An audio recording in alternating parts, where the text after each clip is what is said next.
Évangile de Paul aux Galates. Galates chapitre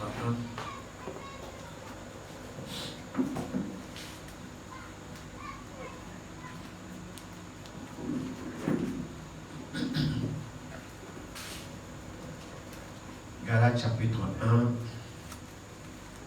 Commençons la lecture au verset 6. Et Galates chapitre 1. Nous lisons la parole du Seigneur. Amen. Galates 1 à partir du verset 6. Je m'étonne que vous vous détourniez si promptement de celui qui vous a appelé par la grâce de Christ pour passer à un autre évangile. Non pas qu'il y ait un autre évangile, mais il y a des gens qui vous troublent et qui veulent altérer l'évangile de Christ. Mais si nous-mêmes, si un ange du ciel annonçait un évangile s'écartant de celui que nous vous avons prêché, qu'il soit anathème. Amen. Nous l'avons dit précédemment, et je le répète à cette heure.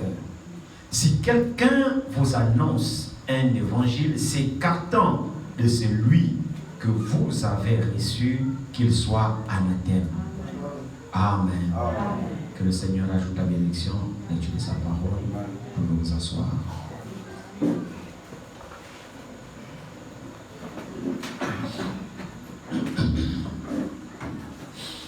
Je vous salue tous ce soir dans le merveilleux nom de notre Seigneur et Sauveur Jésus-Christ. Amen. Nous remercions notre Dieu pour la grâce qu'il nous accorde, le privilège toujours qu'il nous donne d'être rassemblés dans sa maison pour avoir une communion avec lui, d'écouter encore sa parole. Comme l'a dit mon jeune frère ici, que c'est vraiment pas par habitude que nous sommes ici. Nous voulons que chaque fois que nous sommes appelés à être ici, que notre attente soit toujours renouvelée. Que nous ne puissions pas venir parce que nous avons l'habitude de venir ou parce que nous savons chanter et que c'est une bonne chose aussi que nous puissions nous rassembler. Mais en réalité, chaque fois quand l'occasion nous est donnée, vraiment nous devons renouveler notre façon d'adorer. Notre esprit doit toujours être disposé de façon nouvelle de l'adorer parce que lui c'est un Dieu inhabituel. Amen. Il ne fait pas toujours des choses comme nous pensons qu'il va le faire, ou il ne conduit pas toujours de la manière dont nous voulons qu'il conduise les choses. Lui, il fait les choses de façon dont il veut. Amen. Et aucun de nous ne sait qu'est-ce qu'il fait et comment il doit le faire. C'est pourquoi c'est un Dieu surnaturel. Nous devons être animés aussi des dispositions pour l'adorer toujours nouvellement. Parce que chaque jour, notre zèle soit toujours renouvelée. Parce qu'en réalité, c'est un Dieu fidèle. Chaque fois quand nous sommes dans sa présence, il ne manque jamais. Vous savez, frères et sœurs, je ne sais pas si vous réalisez les choses comme moi.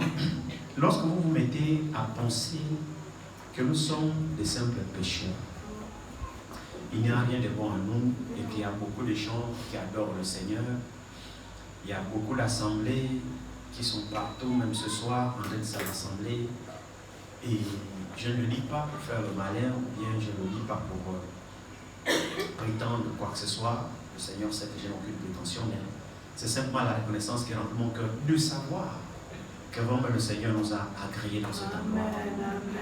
Que vraiment le Dieu qui a créé le ciel et la terre, je ne sais pas comment c'est pour vous, je ne sais pas comment, vous savez, tout à l'heure j'étais dans la chambre, toute la journée je l'ai passé au bureau en train de prier le Seigneur, de méditer, chercher la nourriture du soir, le pain quotidien qui donnera à son peuple.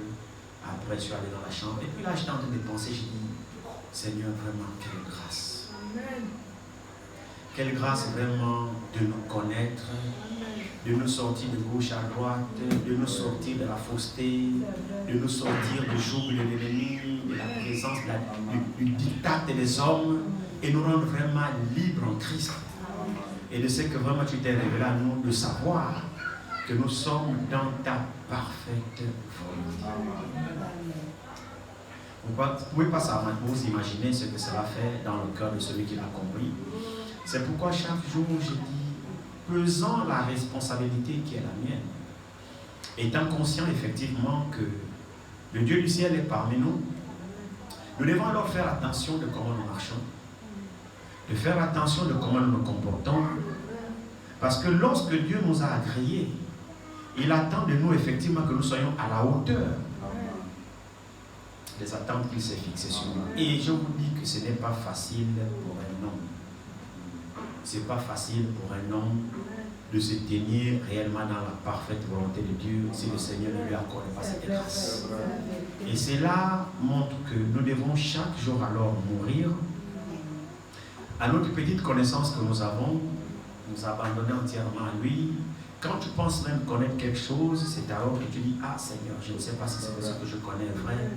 Toi, donne-moi ce qui est juste. Parce que ce que je prétends même connaître, c'est forcément pas vrai.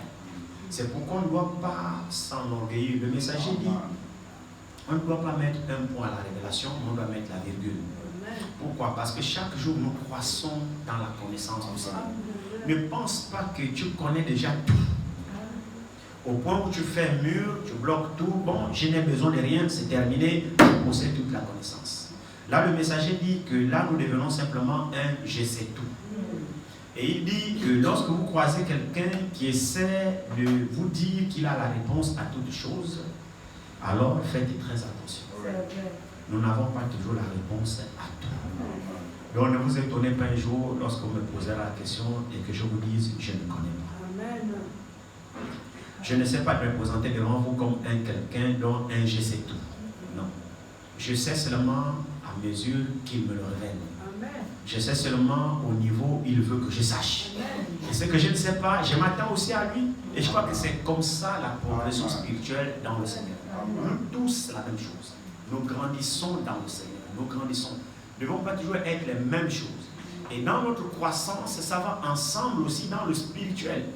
C'est-à-dire chaque jour, si vraiment nous appliquons notre cœur à obéir à la parole du Seigneur, c'est alors que le Seigneur nous enseignera davantage ses voies. Il nous conduira plus en profondeur dans sa parole. Le prophète dit que pour grandir dans l'amour de Dieu, il faut lire la Bible tous les jours et prier. Quand vous avez ces dispositions-là, le Seigneur se révélera à vous. Il vous conduira encore davantage dans les profondeurs des choses et vous sentirez vous-même que vous croissez spirituellement. Vous-même vous sentirez. Vous savez, lorsque une femme est enceinte, avant que les gens ne constatent que cette dernière est enceinte, c'est elle-même qui constate un changement dans sa propre vie. Elle-même d'abord, avant que l'extérieur ne soit informé que elle-même subit déjà une transformation interne, déjà d'abord elle-même. Elle commence à avoir des goûts bizarres, des sentiments bizarres. Avant que vous ne vous apercevez, c'est elle-même qui subit la transformation de son corps. Il en est de même pour la marche spirituelle. Ce n'est pas d'abord toujours les autres qui constatent votre évolution, mais si vous avez vraiment une marche intime avec le Seigneur, vous-même, vous êtes à mesure de savoir vous-même que je ne suis plus la même personne. Oui, c'est vrai. Donc nos progrès doivent être évidents. Parce que le Dieu que nous prions, il est vrai et il existe. Alors dans le passage que l'on doit voir ici, l'apôtre Paul s'étonne des Galatiens. Il dit, je m'étonne que vous vous détourniez si promptement de celui qui vous a appelé par la grâce de Christ pour passer à un autre évangile. C'est curieux ici, l'apôtre Paul, nous savons qu'il était le messager du premier âge de l'Église. C'était un instrument puissant dans la main du Seigneur. Alléluia. Amen. Il a plu à Dieu de prendre Saul de Tarse parce qu'il avait des desseins à accomplir dans cet homme. Alors il a fondé un peu les églises partout. Il a même plus que travaillé que tous les apôtres même qui ont marché physiquement avec le Seigneur. Souvenez-vous que l'apôtre Paul n'a jamais été physiquement avec le Seigneur. Il ne fut pas disciple de Jésus. Non. Lui, il a cru après. Amen. Lui, il a rencontré Jésus étant glorifié. Amen. Mais quand Jésus était dans la chair, Paul ne l'a pas vu. Mais ça ne fait aucune différence. Amen. Marcher avec le Seigneur physiquement ou rencontrer Jésus glorifié, c'est le même Jésus. Amen. Ça ne fait aucune différence. C'est pourquoi il dit que ceux qui ont été avec lui ne m'impressionnaient guère. Ils ne m'ont pratiquement rien appris parce que finalement, le même Jésus qui a été avec eux dans la chair, c'est le même qui m'a rencontré sur le chemin de Damas. Alléluia. Alors le même Jésus qui s'est révélé à Pierre, à Paul, à Jacques, et ainsi de suite, c'est le même Jésus qui s'est révélé à Paul. Donc le même Jésus, s'il te rencontre, effectivement, il te révélera la même chose que les autres qu'il a révélé. C'est pourquoi en Christ, il n'y a pas de complexe. C'est vrai qu'il y a les anciens, selon la durée chronologique. L'ancien, c'est le fait qu'il a plus d'expérience que toi dans la chose. Mais ça ne veut pas dire qu'il domine sur toi. Parce que le même Jésus qui est en toi est également aussi sur l'ancien. Mais seulement tu vas apprendre de l'ancien parce que l'ancien est plus expérimenté de toi que toi dans la chose. Amen. Mais c'est le même Jésus qui est en toi, qui est sur l'ancien. C'est le même. Donc là, il n'y a pas de dominateur, il n'y a pas de dominé. Non. Nous travaillons en collaboration. Alors, Paul, nous voyons que à l'église des Galates, il va observer les Galatiens. Comme il convient à un véritable mandaté de Dieu. Lorsque réellement un homme est appelé, vous savez, qui est vraiment appelé de Dieu, il n'est pas là pour regarder votre argent. Il n'est pas là pour chercher vos biens. En réalité, son véritable souci, c'est votre croissance spirituelle. Un véritable mandaté de Dieu, son vrai premier souci, c'est votre croissance spirituelle. Quand il voit comment vous croissez, c'est alors qu'il est en joie. Amen. Quand il voit comment une soeur s'accroche à la parole, comment un frère fait des programmes avec la parole, c'est alors qu'il est en joie. Il se dit, oh, je ne travaille pas en vain. Alors la parole que je prêche trouve vraiment de la place. Parce que je vois le fruit dans ceux qui reçoivent. L'assemblée grandit non seulement en nombre, mais également spirituellement. Il y a la transformation des vies. Alléluia. Le fruit d'un ministère, c'est la transformation des vies des croyants. On ne peut pas toujours même dans le naturel, le parent finit par s'étonner. Mais c'est quoi cet enfant? Ça fait 1 an, il ne marche pas, il ne s'assoit pas. Il y a un souci dans sa croissance. C'est la même chose dans le domaine spirituel. Le véritable père spirituel, parrain spirituel, conducteur spirituel se réjouit de la croissance de son église. Spirituellement parlant. Amen. C'est sûr. Alors Paul chez les Galatiens, il a observé que les Galatiens avaient bien reçu la parole. Ils avaient une croissance spirituelle, ils marchaient très bien. La parole avait trouvé la place dans leur cœur. C'est bien aux Galatiens qui dit l'évangile que moi je vous ai prêché, je ne l'ai ni appris ni reçu de l'homme. Mais c'est pas la révélation de Jésus-Christ. C'est aux Galatiens que l'apôtre Paul donne la certitude de sa prédication. Pour dire que ce que je vous enseigne là, je ne l'ai pas étudié chez Gamaliel. Je n'ai pas appris de nom. Mais soyez-en sûrs que ce n'est pas la révélation de Jésus-Christ. Il faut qu'il soit certain pour attribuer à Jésus son enseignement. Il faut qu'il soit convaincu pour attribuer à Jésus sa prédication. Amen. J'espère que vous me suivez. Alors, après qu'ils aient reçu cette parole, il va observer un phénomène parmi les Galatiens, et c'est ce que nous lisons. Mais je m'étonne que vous vous détourniez si promptement de celui qui vous a appelé par la grâce de Christ pour passer à un autre évangile. Ça, c'est l'observation de l'apôtre. Pour passer à un autre évangile, passer à un autre enseignement. Maintenant, il dit au verset 7, mais non pas qu'il y ait un autre évangile. Non. En réalité, il y a un seul évangile. C'est l'évangile de Christ. Et même quelque part, il s'attribue cet évangile, lui, Paul. Il dit, selon mon évangile, moi, Paul. Et il a raison de s'attribuer l'évangile parce que l'évangile qu'il prêchait lui a été confié par Jésus-Christ. Il dit, non pas qu'il y ait un autre évangile. Mais il y a des gens qui vous troublent et qui veulent altérer l'évangile de Christ. Il y a des gens qui vous troublent. Les troubleurs, nous les avons. Les troubleurs sont toujours là.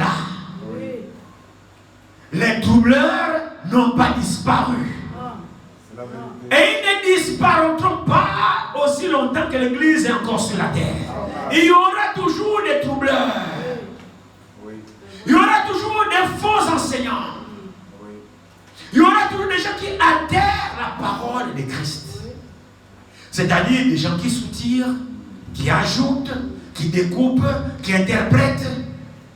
Vous les aurez toujours. Il dit ici, il dit.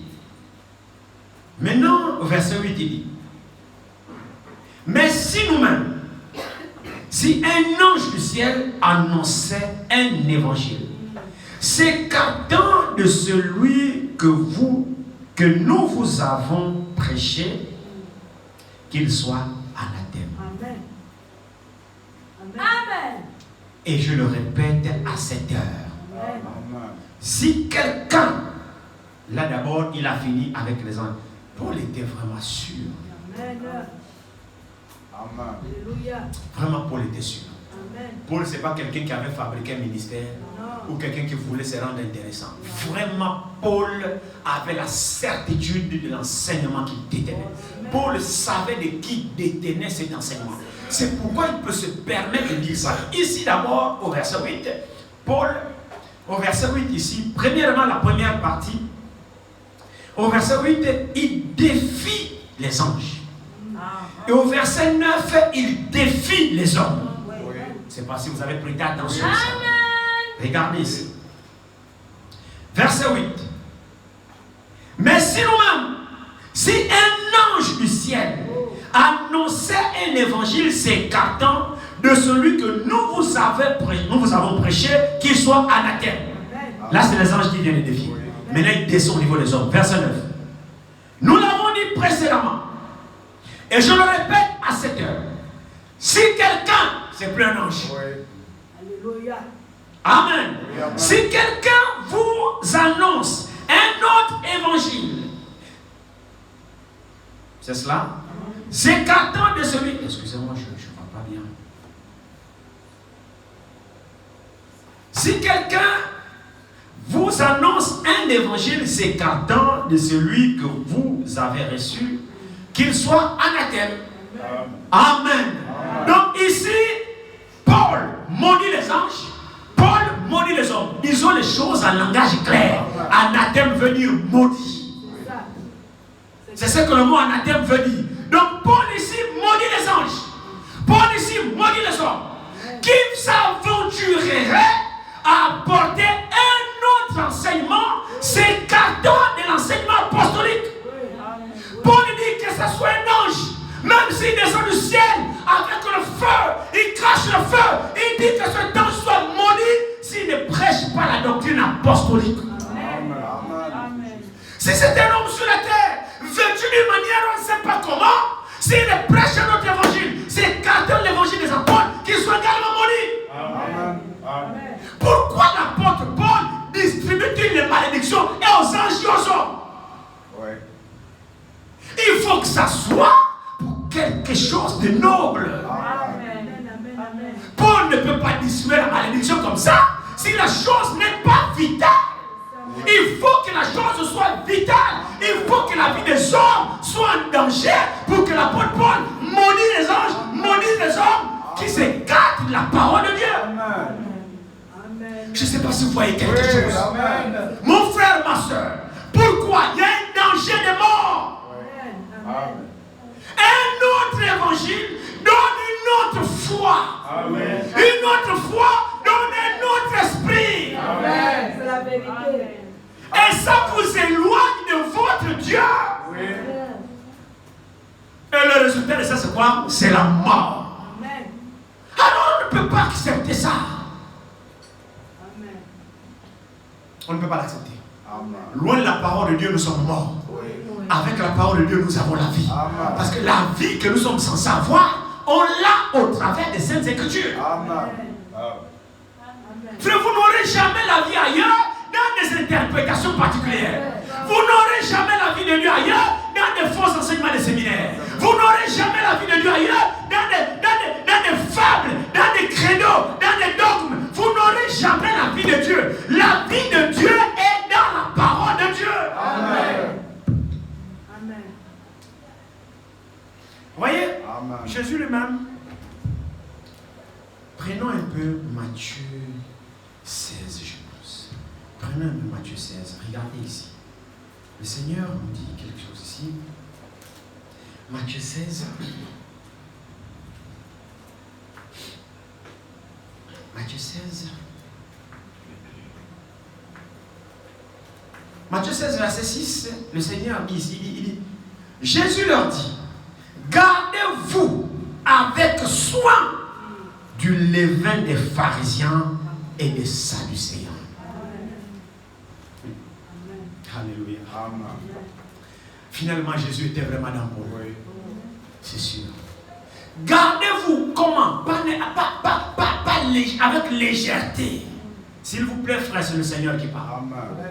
Et il attire ton attention, également mon attention. Amen. Il dit, gardez-vous pas avec légèreté, mais gardez-vous avec soin. Amen. En d'autres termes, redoublez votre attention. Amen. Sur quoi? Contre quoi? Sur le levain des sadducéens et des pharisiens.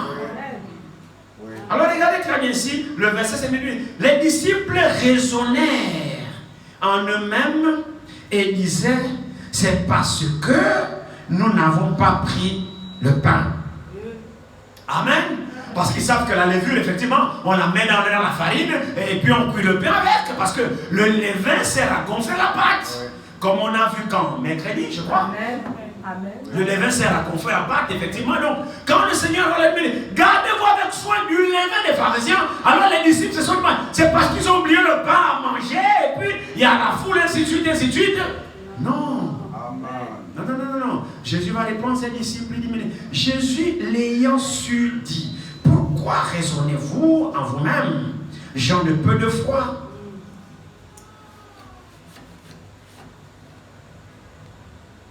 Gens de peu de foi, je suis où? Verset 8. Jésus l'ayant su dit, pourquoi raisonnez-vous vous-même, gens de peu de foi, sur le fait que vous n'avez pas pris de pain? Êtes-vous encore sans intelligence? Et ne vous rappelez-vous pas les 5 pains des 5000 hommes et combien de paniers vous avez emportés? Ni les 7 pains des 4000 hommes et combien de corbeilles vous avez emportés? Comment ne comprenez-vous pas que ce n'est pas au sujet de pain que je vous ai parlé? Gardez-vous du levain des pharisiens et des sadducéens. Verset 12. Alors ils comprirent que ce n'était pas du levain du pain qu'il avait dit de se garder, mais de l'enseignement des pharisiens et des sadducéens. Alléluia. De l'enseignement des pharisiens et des sadducéens. Quand vous prenez cela, vous soudez avec Galates 1, vous trouvez le même souci. Je m'étonne de ce que vous détournez promptement de la grâce de celui qui vous appelle en Christ. Pour vous tourner vers notre évangile. Non pas qu'il y ait un autre évangile. Amen. Mais il y a des gens qui vous troublent. Avec des faux enseignements. Oui. Alors il y a encore des pharisiens aujourd'hui et des sadducéens du temps moderne. Oui. Qui continuent à piluler partout avec des faux enseignements. Mais Jésus nous dit, gardez-vous avec soin Amen. du levain des pharisiens et des sadducéens. Amen. Comme on a vu mercredi, l'effet du levain. Donc le faux enseignement a un effet. C'est vrai. Amen. Frère, il faut que ça ait un effet. Sinon, il n'y a pas de raison que le Seigneur mette ses disciples en garde. Et il n'y a pas de raison aussi que l'apôtre Paul s'insurge. Oui. Il faut alors que le faux enseignement ait de l'effet. Oui. Mais si le faux enseignement peut avoir de l'effet, à telle enseigne que le Seigneur mette en garde ses disciples, à plus forte raison le vrai enseignement. Amen. Oh, alléluia. Amen. Alléluia. Amen. Amen. Gloire. Je ne sais pas si vous êtes d'accord. Amen. Ah oui, frère. Amen. Amen. À plus forte raison, le vrai enseignement aura-t-il de l'effet dans les cœurs de ceux qui reçoivent. Amen. Si le faux enseignement a de l'effet dans les cœurs de ceux qui le reçoivent, mais le vrai enseignement aussi doit avoir de l'effet dans les cœurs de ceux qui le reçoivent. Amen. Amen. Ça, c'est sûr. Oui. Regardons un petit peu le faux enseignement. Le Seigneur a utilisé le levain. Et nous connaissons l'effet du levain, comme on a vu mercredi, que le levain, c'est un grain chimique, un grain que l'on met dans une pâte à farine, qui sert à gonfler la pâte, en fait. Et généralement, les commerçants qui font des gâteaux, et ainsi de suite, ils font de l'économie parce que s'ils font un gâteau avec la farine, ils n'auront pas la même quantité. Vous voyez? Mais le gâteau sera plus consistant que de le faire avec le levain. Parce que le gâteau sera tellement plein. Vous voyez? La levure sert à gonfler la farine, à donner une apparence que c'est gros, mais en réalité, à l'intérieur, c'est de l'air et c'est vide et c'est pas consistant. Celui qui mange un gâteau fait à base de la levure et celui qui mange un gâteau sans levain, il y a une grande différence. Le gâteau sans levain est lourd. Ça a le poids. C'est la farine partout. Tu manges la farine partout.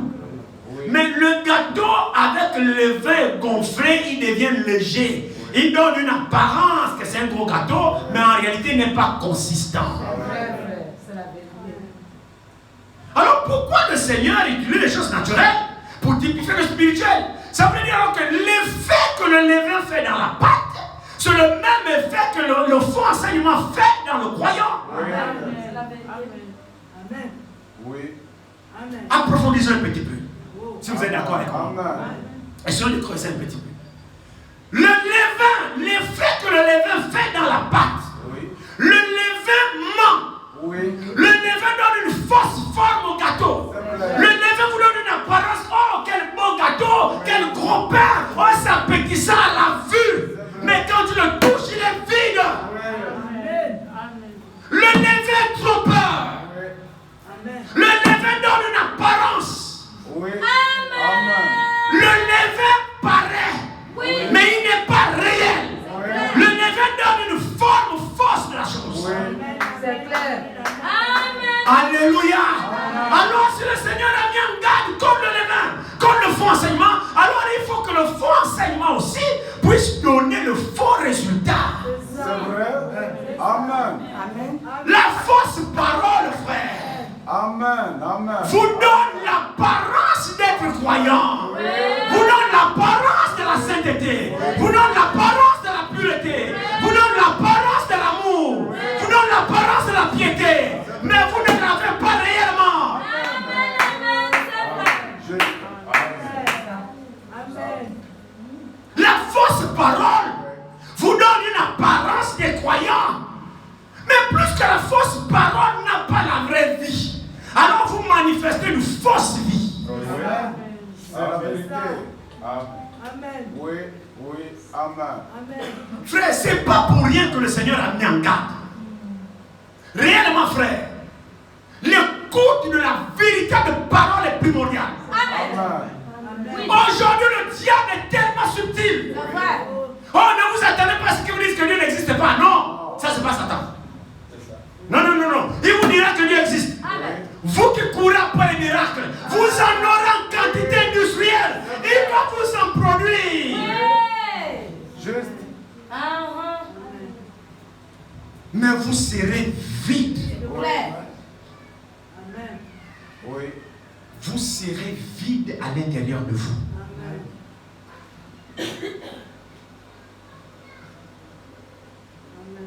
La fausse parole de Dieu nous éloigne de Dieu. Amen. Dieu ne veut pas que nous puissions nous éloigner de lui. Amen. Non. La parole de Dieu nous rapproche de Dieu, Amen. nous unit avec Dieu, Amen. nous communique la nature de Dieu Amen. et nous donne la vie de Dieu. Amen. Tout est dans la parole de Dieu. Alléluia. La fausse parole nous éloigne de Dieu. Elle nous rend hypocrites. Oui. C'est ça même. Oui. C'est ça.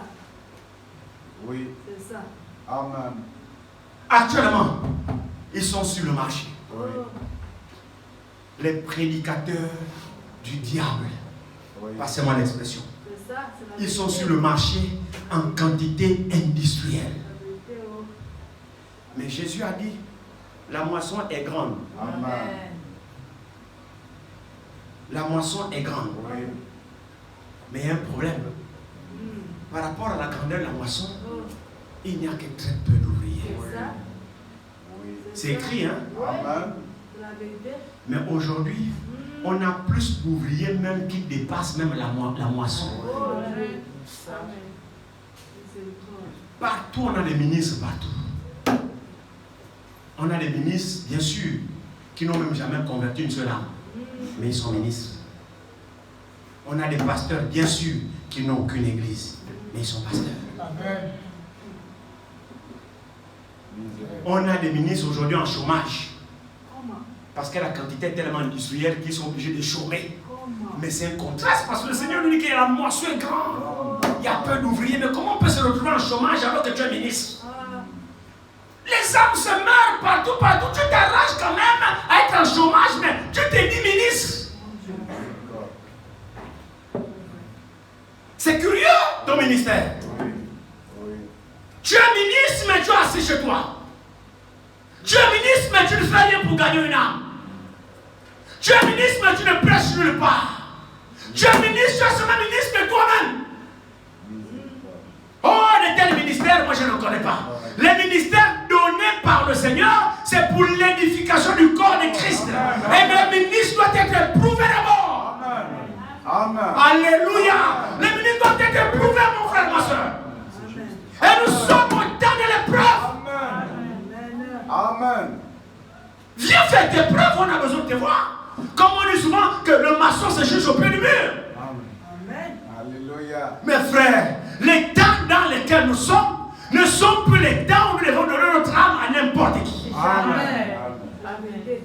Nous sommes au temps de la fin. Oui. Je ne sais pas si vous le croyez. Oui. Frère, nous sommes au temps de la fin. Et le temps de la fin, c'est l'âge de la perfection. S'il vous plaît, votre attention. Le temps de la fin dans lequel nous sommes, c'est l'âge de la perfection. C'est-à-dire, dans les premiers âges, on tolérait encore que certaines erreurs.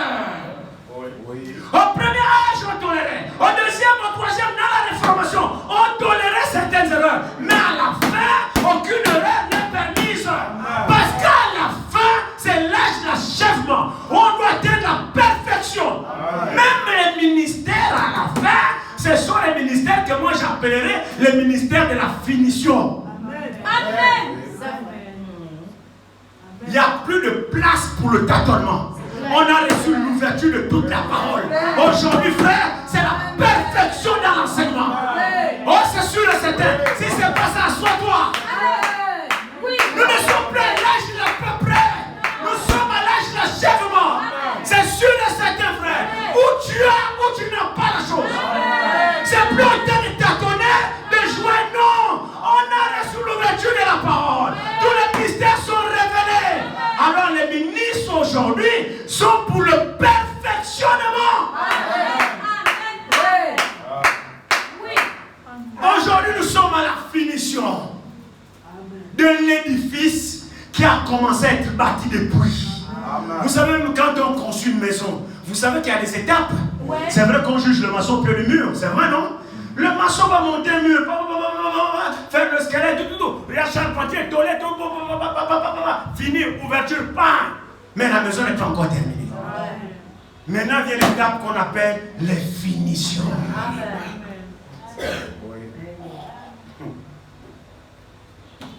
Vient l'étape qu'on appelle les finitions.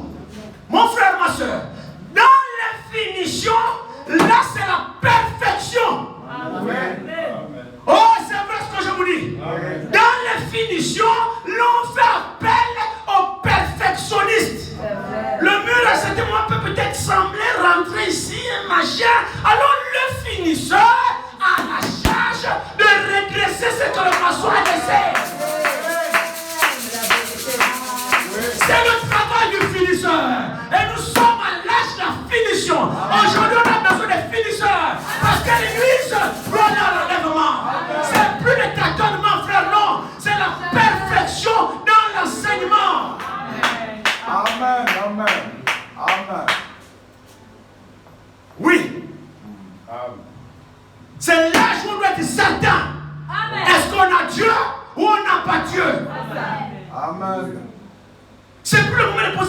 je pense que j'ai dit, je pense, non frère, le temps de je pense est révolu. Si tu es encore au niveau de je pense que je te conseillerais de prier.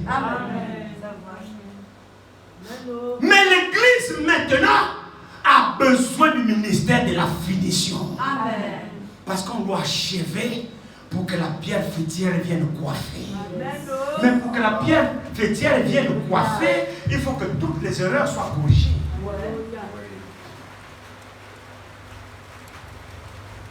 Voici la pierre de fête qui a la tête de l'église, Christ lui-même. Amen. Il doit coiffer le corps. Le corps ici doit être tellement parfait aujourd'hui.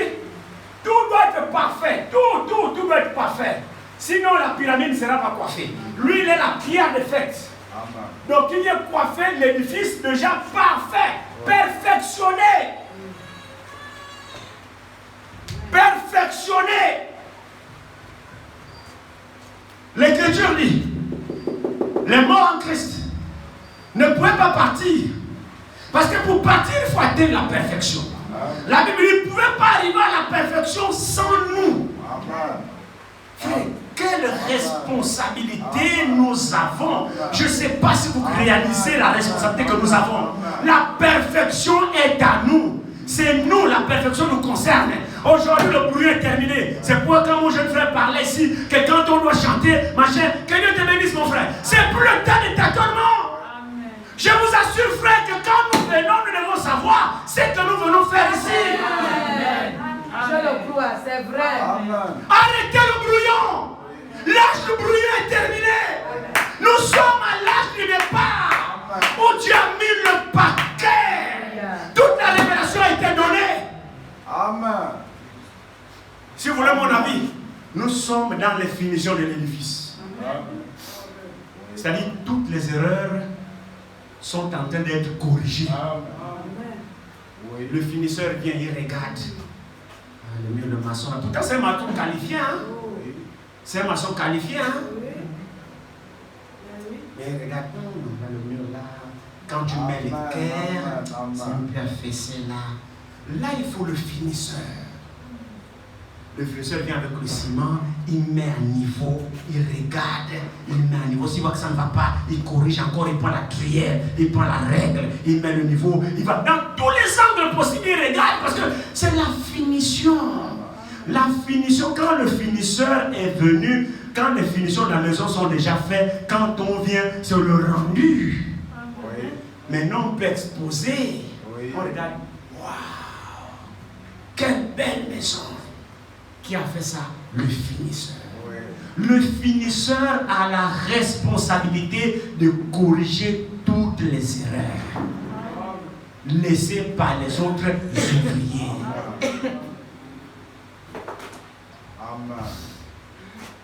Je ne sais pas si vous êtes d'accord. Est-ce que l'église est d'accord avec moi? Nous sommes à l'âge de la finition. Mais la perfection, c'est pour qui? Hein? Oui. Mais donc ça veut dire qu'on n'a plus le droit à l'erreur. Je ne sais pas si vous êtes d'accord avec moi. Amen. Mais pour qu'on n'ait pas droit à l'erreur, on doit avoir tout le matériau. On doit avoir toute la révélation et des ouvriers qualifiés. Amen. Mon frère, ma soeur, au temps de la fin, Dieu suscite des ouvriers qualifiés pour faire des finitions sur son édifice. Amen. Alléluia. Parce que l'épouse sera sans tache, ni ride, ni rien de semblable. Mais pour ça, il faut des finisseurs. La place pour les erreurs est terminée. Nous remercions le Seigneur pour les premiers ouvriers. Alléluia. Le mur a été tordu, c'est pas grave. Ils ont fait leur mission. Mais nous sommes à un niveau plus élevé. En connaissance, en révélation. L'Écriture dit, à ceux qui ont beaucoup reçu, il sera beaucoup demandé. Nous sommes les finisseurs de l'édifice. C'est pourquoi Dieu est exigeant avec nous. Dans les finitions, je ne sais pas si vous êtes toujours d'accord avec moi, il n'y a plus d'erreur. là-bas. Non. Amen. Qui est d'accord avec moi? Amen. Amen. Je parle un peu sur le contrôle de frère Loïc. Je crois que tu connais un peu dans les bâtiments et autres choses. Amen. Dans les finitions, il y a l'erreur, frère. Non. Qui croit que l'épouse doit être parfaite. Amen. Amen. Amen. Mais elle va être parfaite comment? Avec le levain des pharisiens et des sadducéens. Non. Amen. Elle va être parfaite comment? Avec un autre évangile. Non. Vous voyez? Oui. Et moi je dis, c'est notre temps. Amen. Réellement, cet avertissement nous concerne. Oui. Nous sommes plus proches de l'enlèvement que quand nous avons cru. Amen. Et ne va à l'enlèvement que l'épouse parole. Amen. Amen. Amen. L'épouse parole. Donc il nous faut la parole. Il viendra prendre la parole. Amen. Mais quelle parole qu'il viendra prendre? Il faut qu'il la donne d'abord. C'est ça. C'est ça. S'il n'a pas donné, il viendra prendre quoi? Maintenant, est-ce que la parole a donné la parole? Amen. Amen. Je ne sais pas si vous me suivez. Amen. Lui, il est la parole. Oui. Amen. Est-ce qu'il a donné la parole? Donc il viendra prendre quoi? La parole. Qu'il a d'abord? Donné. Il a donné? Amen. Amen. Alléluia. Amen. Alléluia. Amen. C'est pourquoi au milieu de nous, maintenant vous comprenez pourquoi au milieu de nous ici, nous mettons l'accent sur la parole. Amen. Vous comprenez maintenant l'importance? Amen. Amen. Parce que nous savons que des interpréteurs, un peu de levain, un peu, on n'a pas besoin de beaucoup. Pour gonfler la plate, on n'a pas besoin d'une quantité de levain. Non, un peu, a dit l'Écriture. Oui. Un peu de levain, un peu de levain, fait lever toute la pâte. Oui. Un peu de levain. Et le diable ne veut pas apporter beaucoup de levain. Il cherche à s'infiler. Oui. C'est suffisant. Oui. Maintenant, il faut avoir. Et ça, c'est la grâce. Quand il dit que mes élus à moi ne seront jamais séduits, c'est devenu un slogan. Quand vous écoutez même les gens qui disent les élus ne seront jamais séduits, tu regardes lui-même, il est bien dans la séduction, mais il répète seulement le verset. Et ça fait pitié. Vous regardez les terroristes, les élus ne seront jamais séduits. Ils sont séduits, mais ils ne savent pas. Les dénominations, les élus ne seront jamais séduits, ils sont séduits, ils ne savent pas. Finalement, qui utilisent ce verset convenablement. C'est ça. Amen. Amen. Parce que tout le monde s'est dit élu. Hein. Oui. Ouais. Je ne connais pas quelqu'un qui m'a dit qu'il n'est pas élu. Vous en connaissez, donnez-moi son nom. C'est qui? Mais les gens qui se revendiquent élus, regardez-les. Amen. Miséricorde. Vous savez qu'ils sont dans le faux. Ouais. Vous le savez et vous pouvez voir. Je vois que le frère il a mordé. Je vois que la soeur est coincée. Mais les élus ne seront jamais séduits. Les élus ne seront jamais séduits. Mais Dieu séduit. Amen. Ça, c'est la grâce. Amen. Mon frère, ma soeur, louons le Seigneur pour sa grâce.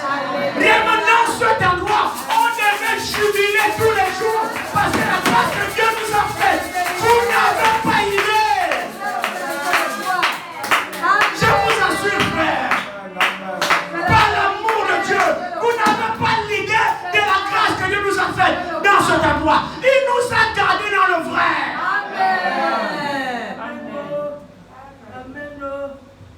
Amen. L'évangile qui est prêché ici, je le soumets au test de la parole devant n'importe qui. J'ai dit volontiers, je soumets ce qui est prêché ici au test de la parole. À l'urim tumim, vous verrez, frère, que ça va clignoter les femmes. Chaque fois, ça va clignoter. Qui peut aussi dire ça? Qui peut aussi dire ça? Les gens se sont tournés vers notre évangile.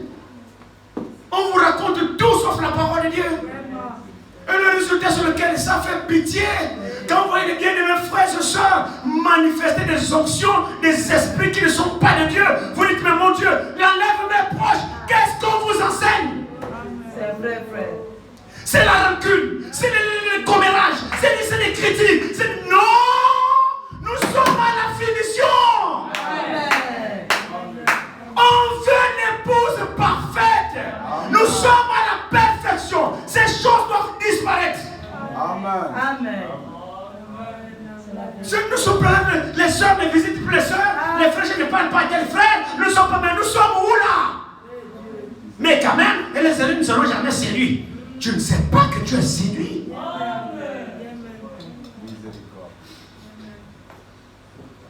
On est voilé. Oui. Les gens sont séduits sans se rendre compte qu'ils sont séduits. Frère, si dans votre cœur, vous n'avez pas un total pardon dans votre cœur, à l'endroit d'un frère ou d'une soeur, vous êtes séduit. C'est vrai. C'est vrai. Regardez-vous. Oui. Si dans votre cœur là-bas, vous n'avez pas un véritable pardon à l'intérieur de vous, à tel point que si tu vois celui qui t'a fait du tort, ton cœur est réellement pur, mon frère, tu es dans la séduction. Oui. C'est un tel sentiment qui doit nous animer aujourd'hui. Quel que soit ce que tu as entendu dire de toi, quand tu critiques, frère, je m'en fous de ça.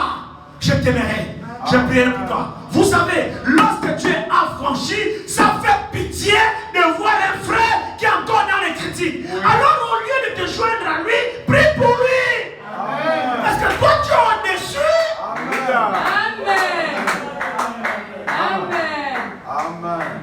C'est un tel sentiment que nous devons avoir. C'est plus être là encore dans ces choses-là, non. Oui. Nous devons être au-dessus de ça. Amen. S'il y a des frères qui sont dans les critiques, priez pour eux. Vous voyez parler, vous dites, oh la Bible dit, la Bible dit. Vous savez qu'il est séduit. Parce qu'en réalité, s'il est affranchi, si c'est un fils de Dieu, il ne peut pas être là pour parler d'un frère qui n'est pas là. C'est vrai.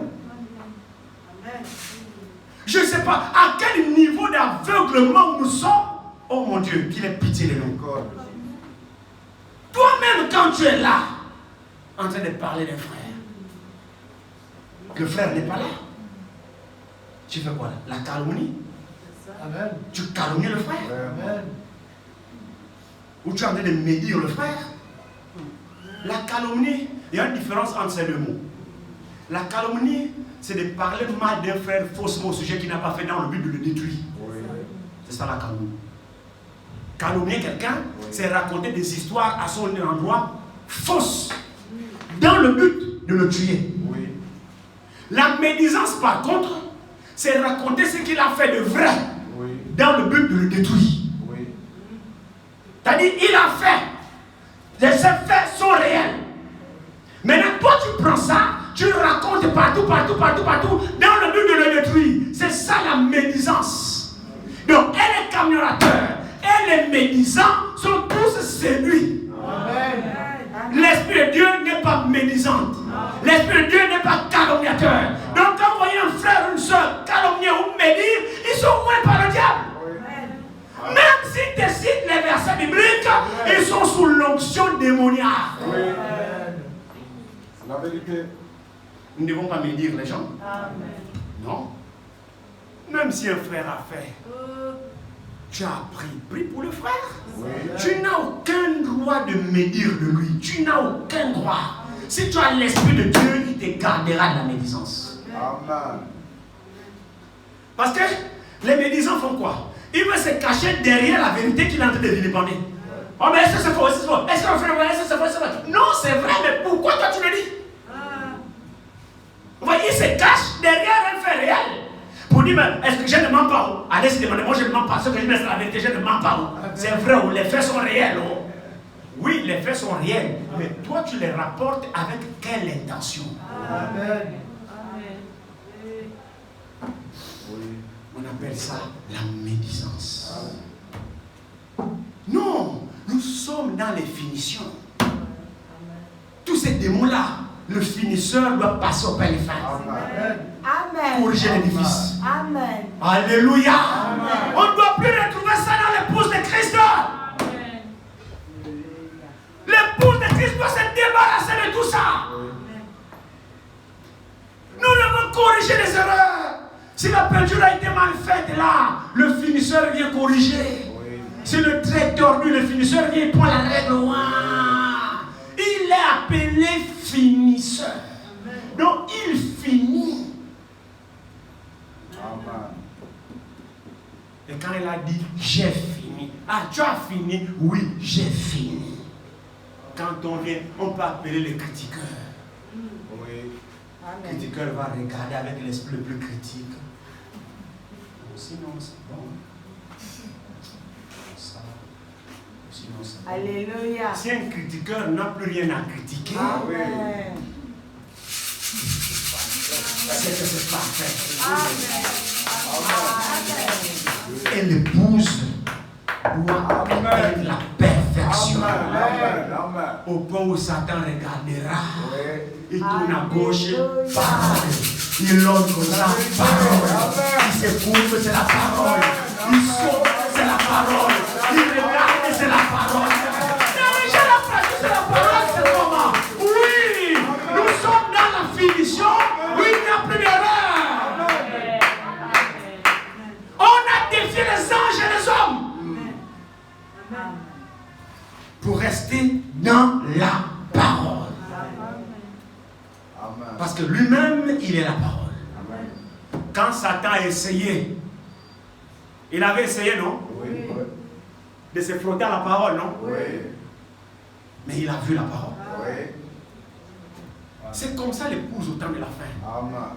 Quand il vient se frotter à vous, est-ce que lui aussi rencontre la parole? Amen. Ou Oui. bien il rencontre autre chose? Oh. Quand Satan vient nous choquer, il rencontre quoi? La nervosité. On sort de notre camp. Un tempérament colérique au point d'affronter même une scie circulaire. Tu es tellement en colère que même dans la scie, tout le monde, tu es en colère, tu es prêt à affronter la scie circulaire. Ça, c'est les chrétiens d'aujourd'hui. La colombe envole. Oui. La colombe disparaît. On a vu ça mercredi, non? Oui. La colombe disparaît, ne reste pas avec de tels tempéraments. Non, non, non, non, non. La colombe ne supporte pas ça. Non. La colombe, c'est la parole. Amen. Alors, le Seigneur dit, Jésus leur dit, gardez-vous avec soin du levain des pharisiens et des sadducéens. En d'autres termes, n'écoutez pas ces gens-là. Amen. Mais c'est ça en français facile. Oui. Oui. Pour se garder avec soin, c'est de refuser d'aller dans le rassemblement, c'est de refuser de prêter attention à leur prédication, c'est de refuser de s'associer à eux. Il dit, gardez-vous avec soin. Amen. Non seulement vous vous gardez, mais soigneusement. Amen. Donc, c'est-à-dire redoublez plus d'attention lorsque vous verrez un pharisien et un sadducéen vous rôder autour. Le prophète a dit, le message a dit, le prophète a dit, mon frère, garde-toi avec soin. Amen. Ils viendront avec le prophète a dit. Ils viendront avec le message a dit. Ils sont en train de se déchirer dans le forum. Je passe tout mon temps à rire.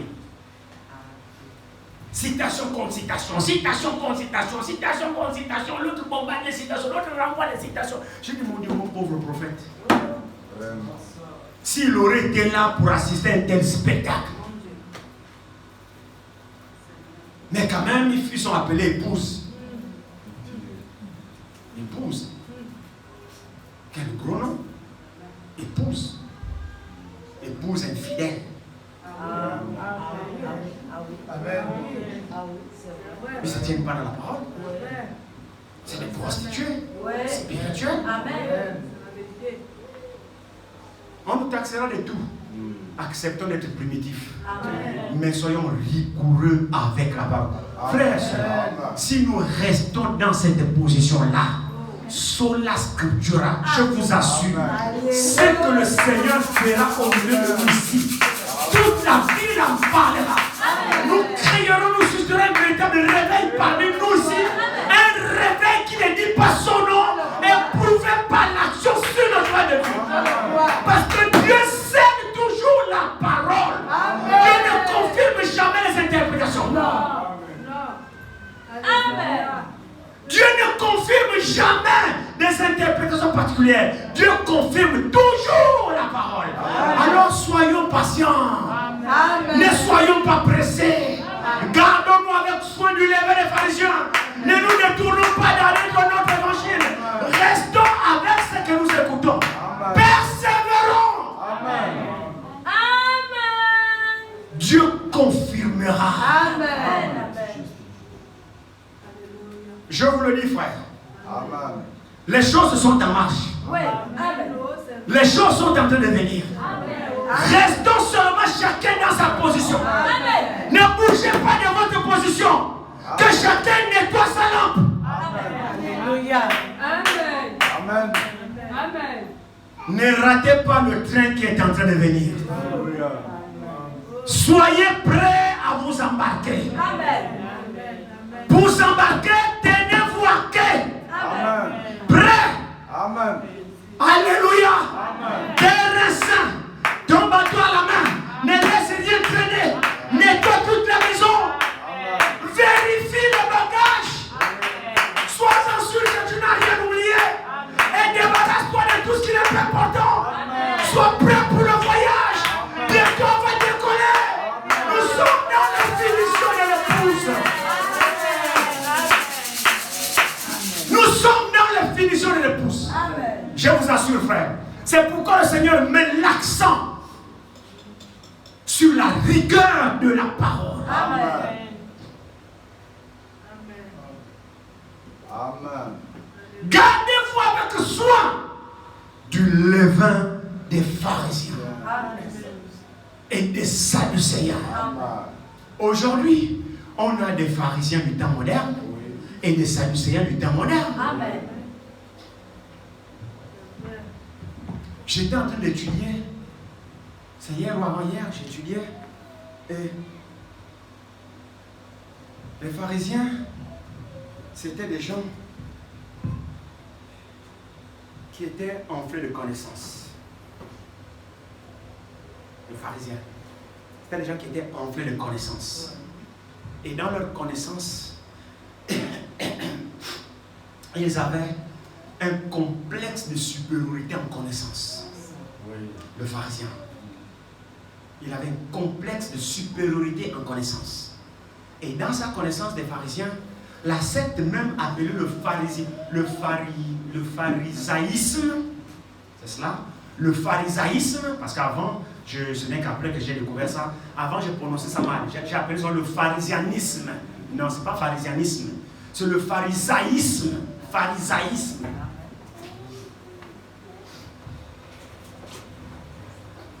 Le pharisaïsme, c'est une secte, et ce sont d'eux d'où provient la secte que vous avez entendu, le gnostisme. Le gnosticisme, le gnostique. Vous avez entendu parler de gnostique? Exactement. C'est la doctrine des pharisiens. C'est les gens qui croient aux anges à un certain niveau, ils croient à la spiritualité à un certain niveau, mais sauf que pour eux, Jésus au même niveau que tous les autres anges. Et ils croient à l'intercession de tous les anges, parmi lesquels Jésus. Donc Jésus pour les pharisiens était un ange intercesseur au même titre que tous les autres. Et que Jésus était inférieur à Dieu. Jésus n'est pas Dieu. C'est ça la doctrine des gnostiques.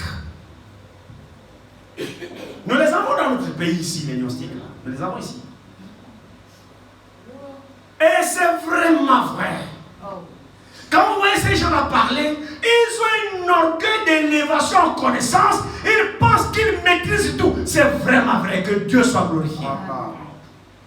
C'est vraiment un sentiment de supériorité en connaissance qu'ils ont. Déjà, même le mot pharisien signifie connaissance. Oui, oui. Vous le savez? Le mot pharisien signifie connaissance. Donc, ils sont tellement pétrés dans la soi-disant connaissance qu'ils sont autant. Personne ne les dépasse. Il y a elle qui passe souvent à la télé. dans l'émission de dimanche et machin là. Dieu en question. Il est tellement sûr de lui. C'est dit personne ne peut rien apprendre. Mais c'est de là où il prend ça, les pharisiens. À l'époque de Jésus, c'est pourquoi Jésus ne pouvait pas convertir les pharisiens. Paul, c'était une grâce exceptionnelle. Parce qu'un pharisien, oh,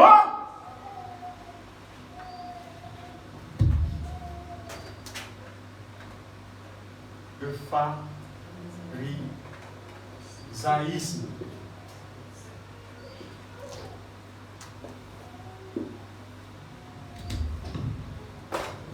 Gardez-vous du levain des pharisiens et des sadducéens. Leur soi-disant connaissance, nous les avons surtout dans ce message. Ils vont vous sortir des citations. Même, nous sommes même à l'âge de l'invention des citations. Parce qu'ils savent que vous ne pouvez jamais lire tout le message. Ils vont vous fabriquer des citations qui n'existent même pas. Pourquoi? La surconnaissance. Et c'est quoi? C'est le levain. Amen. Qui leur gonfle la patte, leur fait croire qu'ils sont quelque chose ou quelque part, mais l'intérieur est vide. Les pharisiens étaient persuadés qu'ils étaient saints, mais ils étaient dépourvus de leur état de conscience quant au péché. C'est comme ça que c'est décrit. Ils étaient persuadés vis-à-vis d'eux-mêmes qu'ils étaient saints. Oui. Mais par contre, ils étaient dépourvus quant à leur conscience par rapport à leur état dans le péché dans lequel ils étaient. Oui. Donc, c'est des animaux. Oui. Le degré de leur connaissance les avait tellement aveuglés à telle enseigne qu'ils ont oublié même qu'ils sont des pécheurs. C'est pitoyable comme situation. C'est vraiment le levain des pharisiens. Oui. Ce levain les a gonflés à un niveau où ils étaient même plus saints que la sainteté à leur niveau. C'est du levain. Mais le Seigneur dit, gardez-vous des faux enseignements. Les gens viendront voir, frère, nous croyons tous au message. On ne croit pas tous au même message. C'est faux, frère. On ne croit pas tous au même message. Soyons rigoureux. Soyons prudents. Ouvrons seulement l'oreille à la parole. Fermons-la aux interprétations. Même si on vous traite de tout accepter, c'est pas grave. Ne commettons pas la même erreur que la mère Ève avait eu à commettre. Elle s'était seulement arrêtée pour accepter l'échange avec le serpent ancien. Quoi? Dieu a-t-il réellement dit? Le mot là suffit pour basculer Ève. Et les gens là sont filous aujourd'hui. Vous savez, le prophète dit, je termine. Le prophète dit qu'un théologien éloquent est capable de fermer la bouche à quelqu'un qui est rempli du Saint-Esprit. Dans le verbe. C'est des gens qui ont le verbe. Ils sont tellement éloquents, pertinents, que sur le terrain de la discussion, tu ne peux pas. Ils sont capables de confondre quelqu'un qui a le Saint-Esprit, fermer la bouche. C'est pour montrer le degré de la séduction. Le niveau de la séduction. Elle est tellement grande aujourd'hui. Elle est tellement subtile aujourd'hui. Mais gloire soit rendue à Dieu, qui n'a pas laissé l'épouse comme ça livrée à elle-même. Non, Dieu a suscité aussi des finisseurs. Qui sont des véritables sentinelles. À qui le Saint-Esprit alerte et qui éveille le troupeau. Frère, le diable n'est pas plus sage que le Saint-Esprit. Non. Le diable n'est pas plus sage que le Saint-Esprit. Le Saint-Esprit est plus sage que lui. Et c'est lui qui nous met en garde ce soir. Restons avec la parole. Pour avoir des vraies expériences. La vraie vie. Les vraies vertus, la vraie nature. acceptons la vraie parole de Dieu et demeurons avec la vraie parole de Dieu. Amen. Amen. Que Dieu vous bénisse. Amen. Lèvons-nous. Invite mon frère Loïc.